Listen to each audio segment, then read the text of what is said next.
everyone, and welcome to today's TTG Domestic Tourism Seminar. We've had an incredible response to today's event. Typically, we have around 700 registrations for our seminars, but today we saw a particular spike with over 800 registering to attend, so that just shows the value and interest in the domestic tourism market at the moment. A huge welcome to all of you. And of course, with most Brits rapidly growing tired of staring at their own four walls, but faced potentially by a 14-day quarantine period if they do venture overseas, and I know we're waiting to hear news of that potentially today, it's no surprise that the UK looks set to be the hot destination for a lot of Brits, wanting to holiday this summer and indeed potentially later this year as well. I don't know if any of you have seen it, but today's front page of The Independent details the summer holiday plan for Britain, with breaks in the UK to be allowed if there is no second spike in COVID-19. And with holiday homes, campsites and hotels set to reopen from the start of July, for much of the UK travel trade, domestic tourism could be the solution to help them get back on their feet. And with English Tourism Week taking place next week as well, today's seminar is particularly timely. So just how is the domestic market dealing with the impact of the COVID-19 crisis? What plans are in place to support the sector? What are the niche markets offering specialist breaks in the UK? And how are England's most popular destinations preparing to cope with anticipated huge influxes of visitor numbers over the coming months? And crucially, and perhaps most importantly for our audience, what capacity is even available? What are the opportunities for agents and operators wanting to tap into this important market? This afternoon's seminar will aim to answer all of these questions and any more that you might have with our live Q&A after every session with our panellists. We're going to be hearing from Patricia Yates, Acting CEO at VisitBritain and VisitEngland, about their plans to support tourism post-lockdown and whether we really could be looking at the creation of an October bank holiday to boost business. We'll then have two sessions shining different spotlights on the UK market.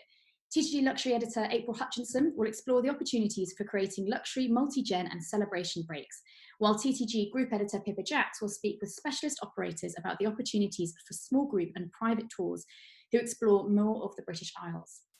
We're going to have a break today from 3:40 till 4 p.m.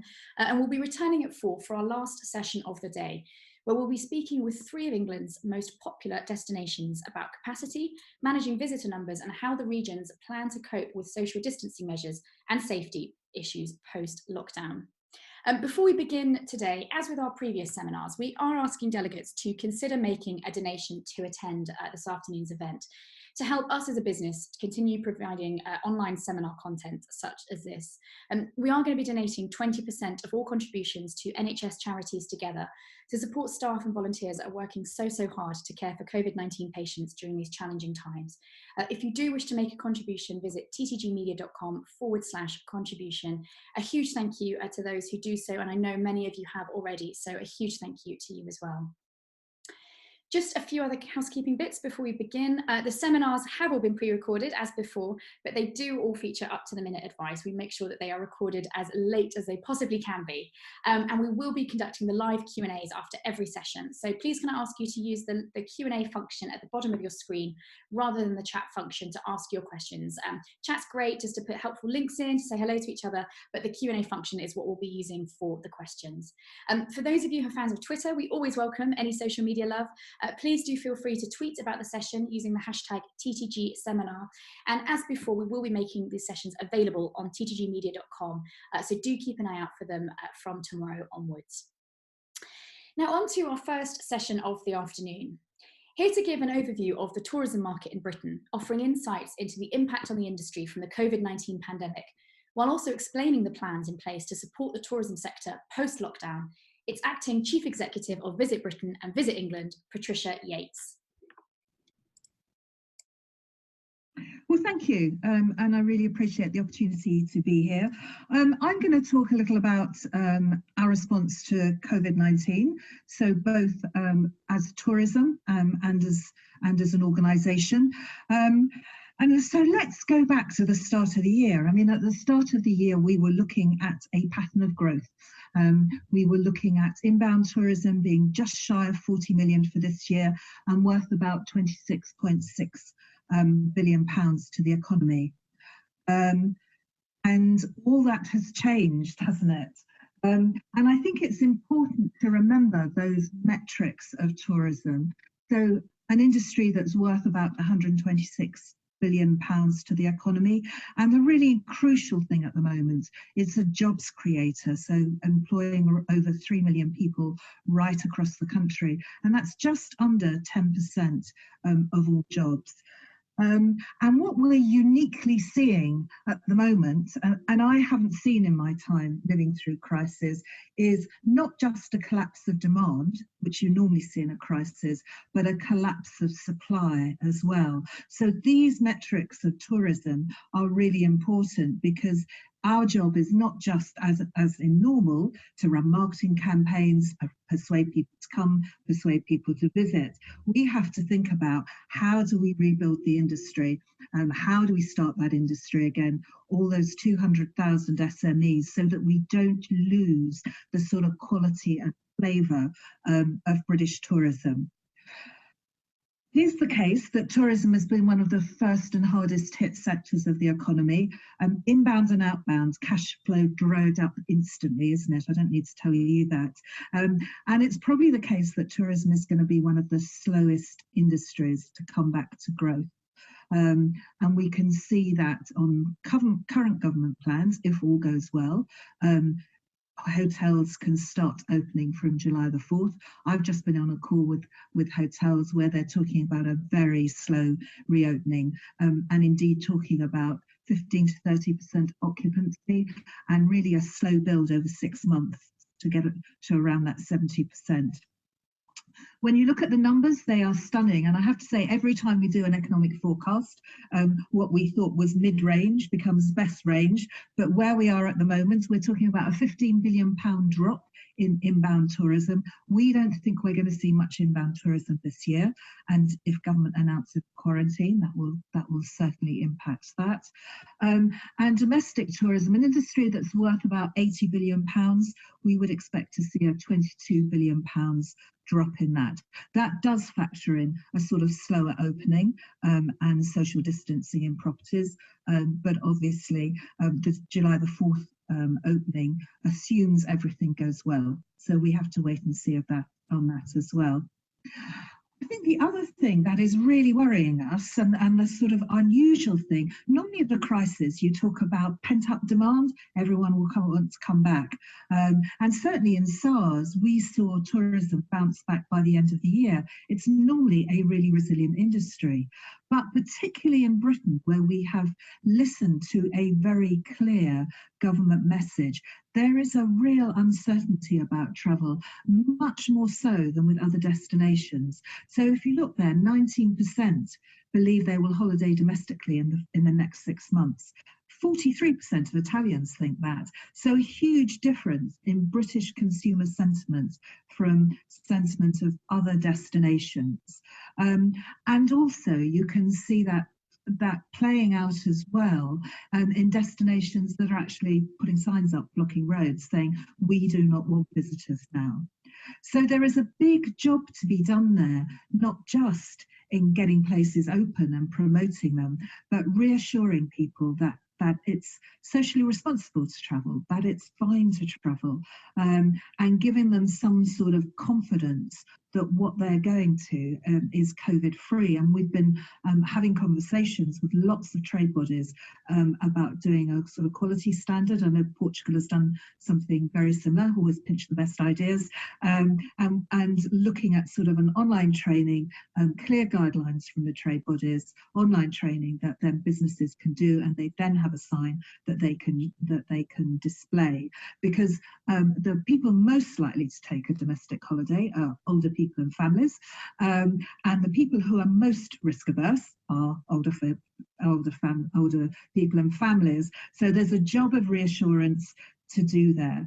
Where will people come back to? Well, things that are seen as low risk. So coast and countryside, lots of interest in places like camping sites, self-catering probably over hotels to start with, and very clear that what customers want is flexibility to encourage them to book. So they're hearing all the conversation about vouchers and refunds and saying what they want is risk-free cancellation, because there is concern about, even if you book now, will you actually be allowed to travel? I mean, this crisis has been so major that we have needed to have a look at our structure and what we're going to do, because I've said it's that failure of supply as well. So we've had to put a lot more effort into thinking, how do we rebuild industry? And we've organised as an organisation along these sort of 5 key pillars. So first of all, staff welfare.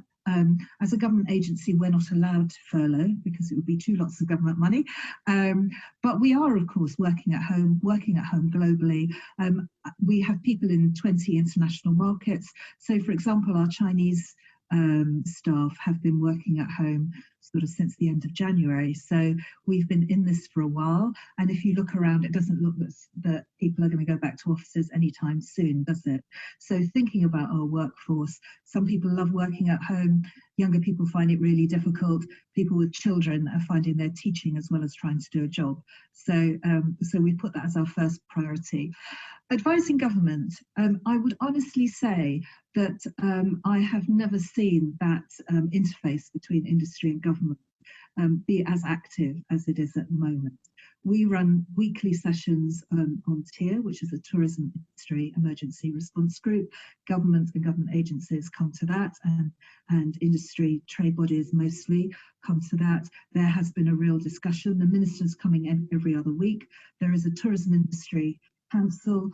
They're meeting weekly with the industry, and we've certainly been into number 10 and spoken to the economic recovery team and pulled together working groups across the industry to look at what the industry really wants to help government, to help from government to get back on its feet. And the first thing, not surprising when you've seen the staff numbers at the beginning, is furloughing. So furloughing extensions, being much more flexible on furloughing, so as businesses start to open, they can get people back on a part-time basis or something like that, and also around business rates, so trying to keep fixed costs down as low as possible.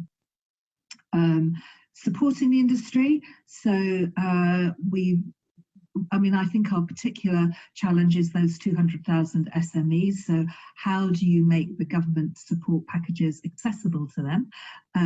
How do you ensure that they are ready to open and they do understand what the guidelines are going to look like and how they can replan their business to make sure that it can operate? And also, of course, using our international staff, they're running webinars for international travel trade.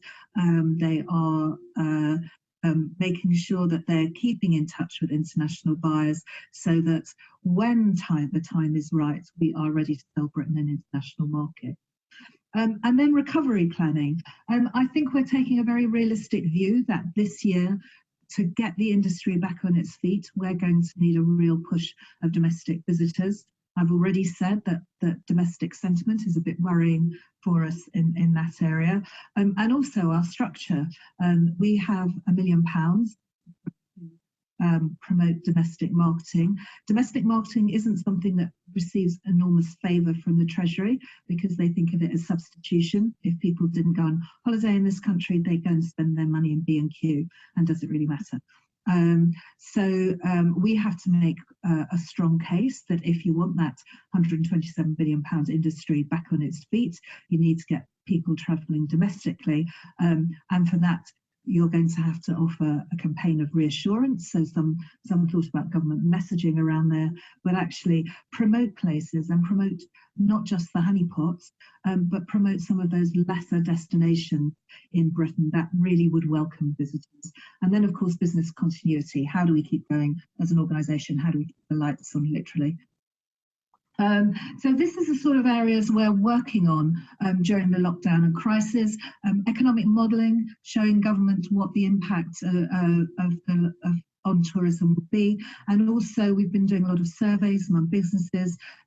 Questions like how many businesses are covered by their insurance for the impact COVID? Well, the answer is 64% of them are not.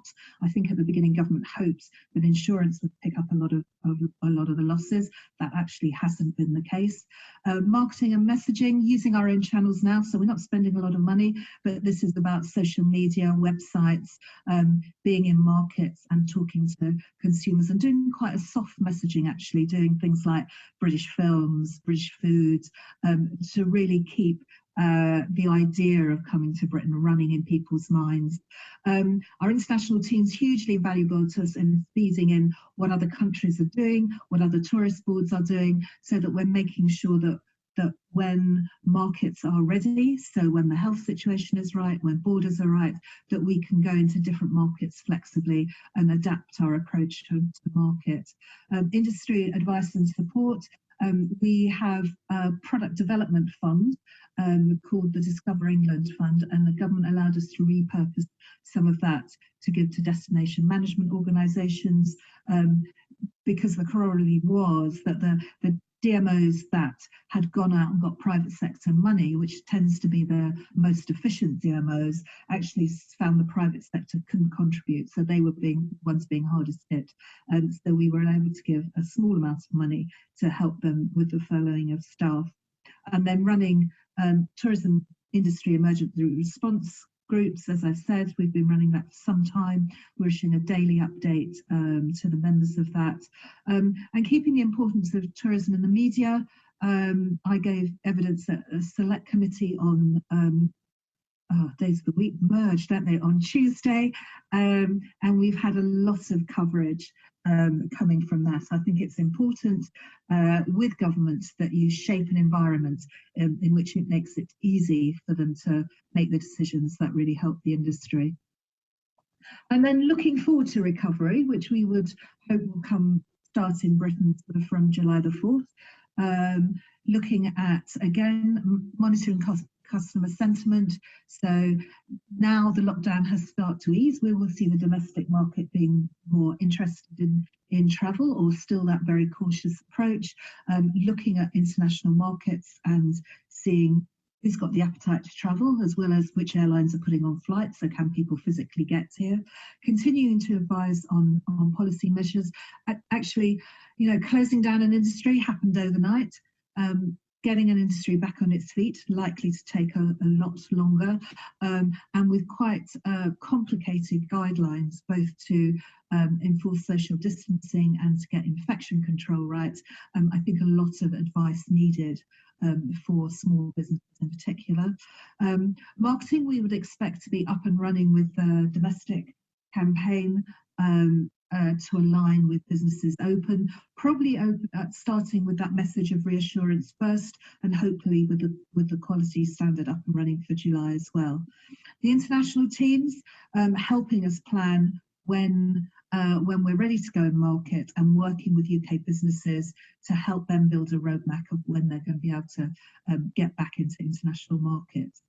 And again, still keeping the importance of tourism in the media, again, the size and scale of it, and why it's important that tourism has helped to recover, and that government understands that it will be a slow build, and actually that if British tourism loses this summer, that will be the end for many businesses. They've lived through the winter.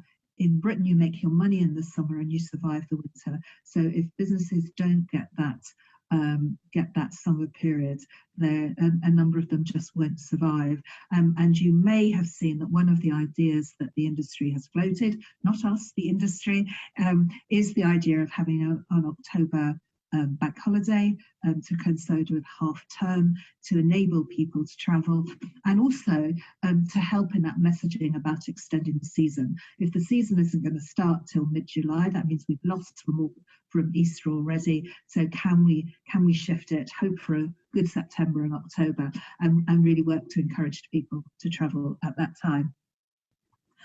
And that's all from me. I'm very happy to take questions. Thank you very much to Patricia for that fantastic overview, a really concise way to kick off this afternoon, I think.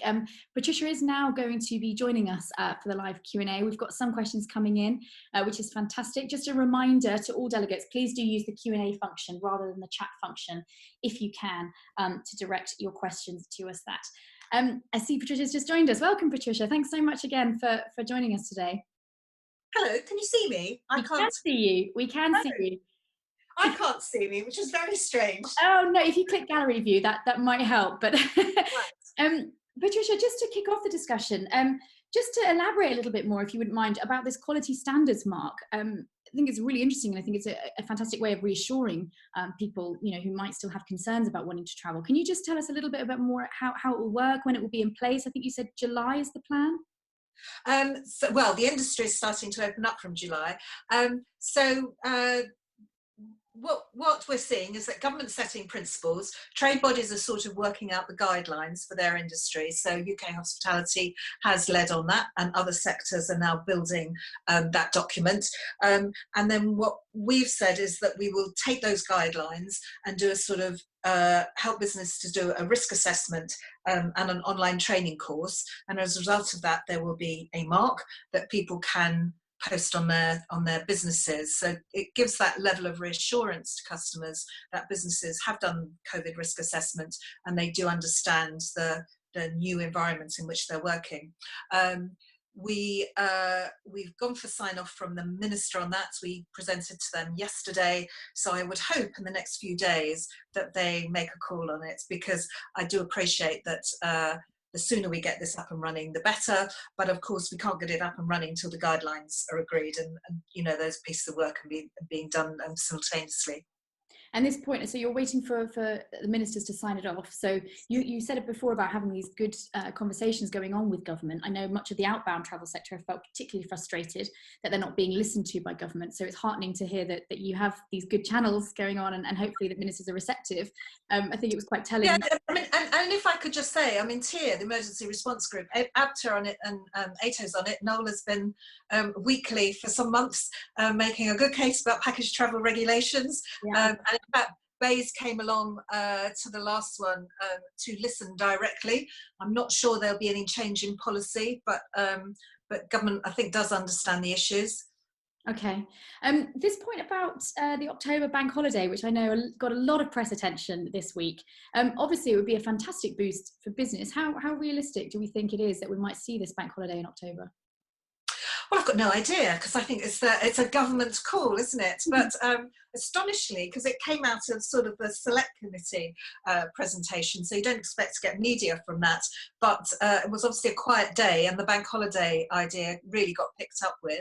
I mean, it's surprising how much of a boost bank holidays do give to the domestic industry. So if you look last year, the August bank holiday gave a £2 billion boost to domestic travel, and just under 20% of Brits went somewhere for the August bank holiday. So if we got a bank holiday that was around the October half term, so that it ties in with schools being off, then I think it would be a real help, and it would start people to think about the holiday season not just being July and August, but extending right to the end of October. And I think that is going to be where we have to go this year. I think it's going to be a really slow opening, and so building the season is going to be really important for us.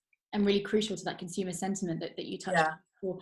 We have had a question actually from Anna, she says, in regards to the figures shown in consumer sentiment, having beaches full during every sunny day, isn't this an opposite suggestion to the fact that you're suggesting that perhaps people aren't wanting to go away? Well, Jenna, it's funny. I did Radio 5 Live this morning. I don't know if any of you, any of your viewers, listened to it, but those sorts of questions were asked, and all the callers were saying, we don't want visitors, no one should go out, this shouldn't be happening, people shouldn't be going to the local beaches, and really demonstrating, the numbers that I read about, that yes, some people will go out and travel, but there is a real solid view that we've just got used to doing exactly what the government tell us to do, and advice that is, well, you use your own judgment. If you go to a beach and it's crowded, then don't go, you could go somewhere else, really isn't sort of how people are thinking at the moment.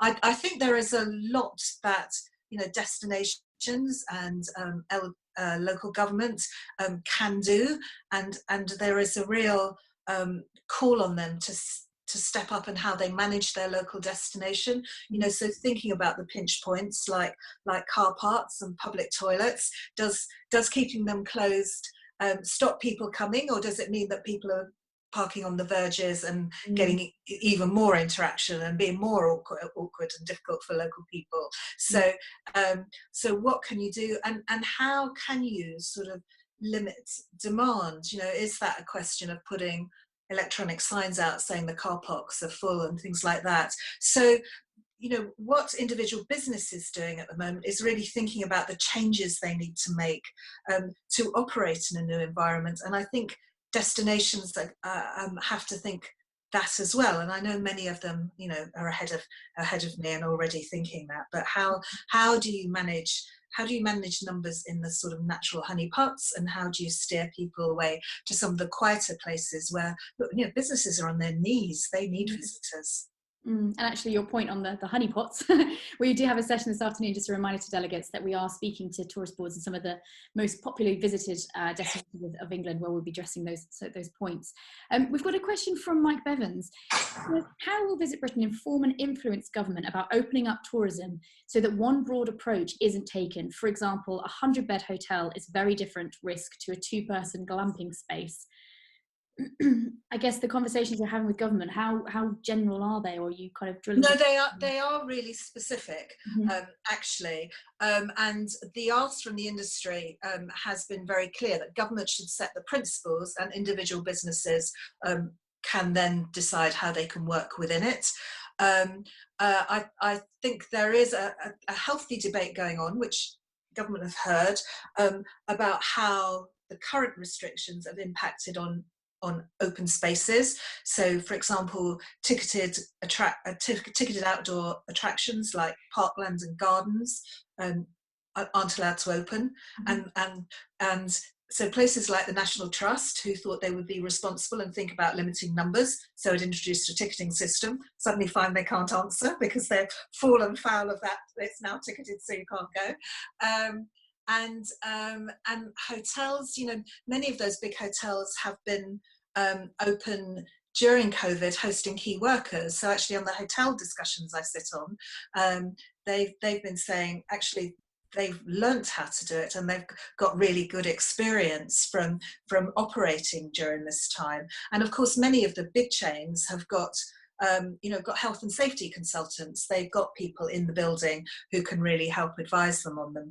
I think some of the smaller businesses, you know, the smaller B&Bs and the what 6 months ago we'd have regarded as a nice little cosy restaurant, are places that are going to have much more difficulties. And I haven't picked up on camping and caravan sites. I mean, they are clearly making the case that they can do social distancing very easily.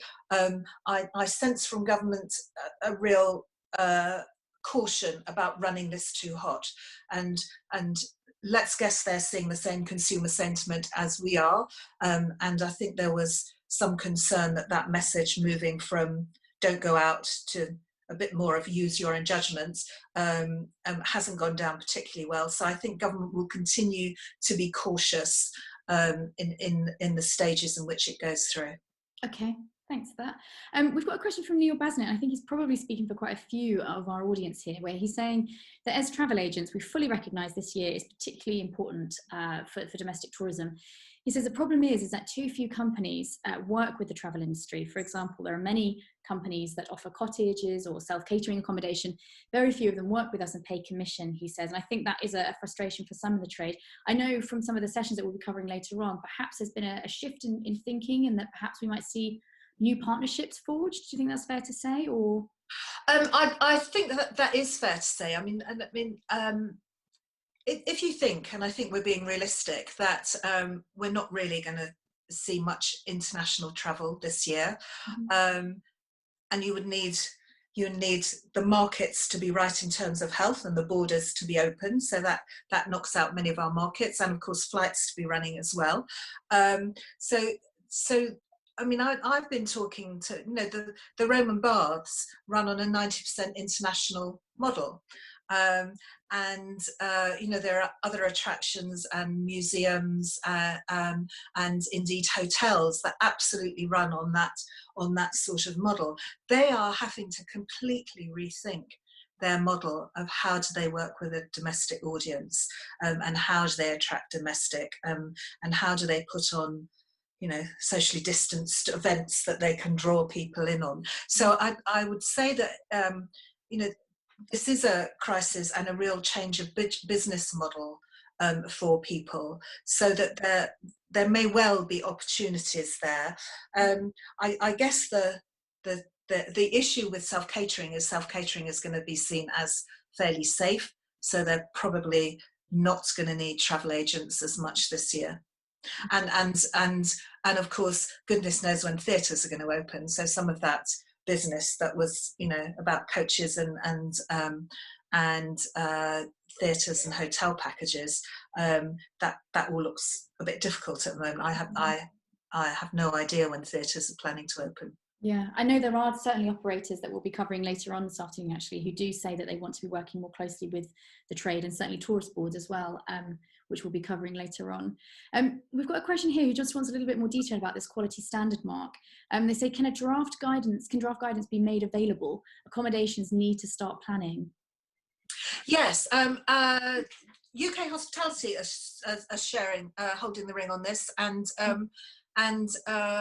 possibly much to everyone's irritation, but they were leaked, so you can find them in the newspapers. Actually, I think the Telegraph got them, but otherwise, if you're members of UK Hospitality or any of the, bed and breakfast associations on it, British holiday parks are involved. So if you're a member of one of the big trade bodies, they will have access to those guidelines. They are being developed at the moment, but they certainly exist and have been leaked, so you can read the leaked version.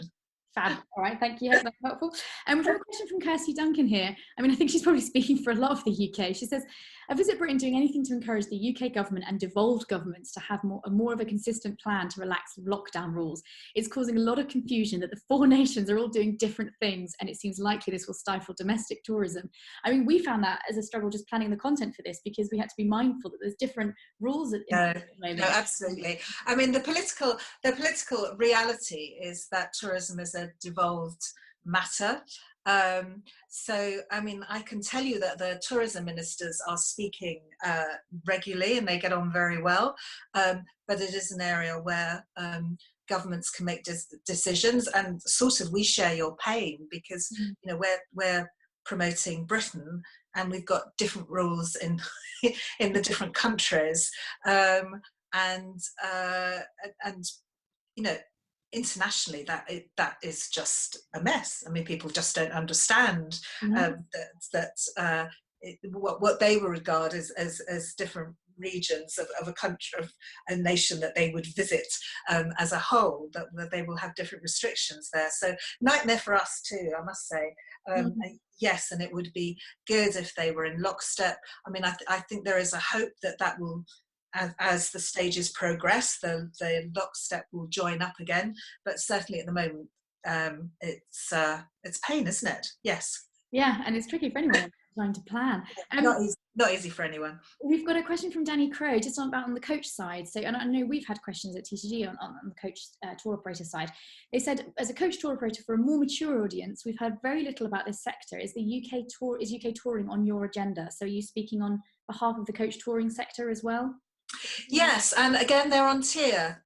John Wells from yes, so he comes along and he asks lots of questions about coaches. Again, that looks difficult, doesn't it? How do you do social distancing and make money with coaches? So I think there are lots of issues being worked through there, but certainly they are represented on the groups, and they have good champions on there. Okay, A question from Sam. She says, there's a chance that in line with government advice, a lot of hotels will have to open with half the number of keys compared to usual to ensure that guests have enough space. But what does this mean for smaller boutique hotels? That may not be a viable option because running with half the number of keys would mean losing money. What do these hotels do to keep running and afloat? I think this is the real challenge. And you say about nobody's making, if occupancy is 30%, nobody's making money, are they? And because the tourism industry doesn't work on that sort of level of profit. So this is really difficult. When people say to us, you know, how many businesses are going to go to the wall, actually I don't think we'll know till places look at what they're going to have to do to open and seeing if they can do it within that business and what the costs are going to be.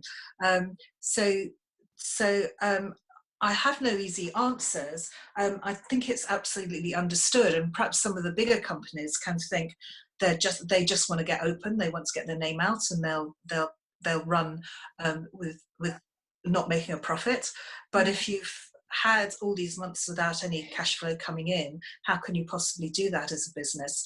So I think that their discussion with government is about longer term support for the sector. So the furlough scheme has been extended, and that is the dialogue I see at the moment. The sector saying, you know, we might start opening in July, but that doesn't mean that people are going to be profitable or they're going to operate. And then I think there are some decisions to make from government about how they treat the sector differently. At the moment, the government has tried to operate a pan business rather than going for individual sectors. Tourism is saying that it's, you know, hit first, hit hardest, and the slowest coming out of recovery. So it doesn't need to be a special case, and those arguments are being made. But I absolutely understand that for some, social distancing isn't going to be viable. Yeah, and that's the point. I mean, every industry, I guess, would argue that they're unique, but travel and tourism really is unique in that it was, like you said, switched off overnight, and yet the recovery will be so much slower perhaps in many other sectors. Yes. Challenge. Last question here, and perhaps I'm putting you on the spot a little bit, but with our audience in mind, someone says, would you be open to running a campaign that promotes supporting travel advisors to help us recover as well? So I guess strengthening the partnerships between travel agents and domestic tourism providers. Would you be up for doing that? I will certainly recommend it to our partnerships team. So I don't know how well you know us, but Louise Bryce heads up our partnership team, and get in touch with her. She's very open to new partnerships at the moment. We are looking at doing things differently. I mean, I said in the presentation, in our money, we only get £1 million to promote domestic tourism. This is a year that if you're going to save the industry, you're going to need to work on domestic tourism. Exactly that. Well, a fantastic line to finish with. Thank you very much, Patricia. Really appreciate you taking the time, and thank you very much.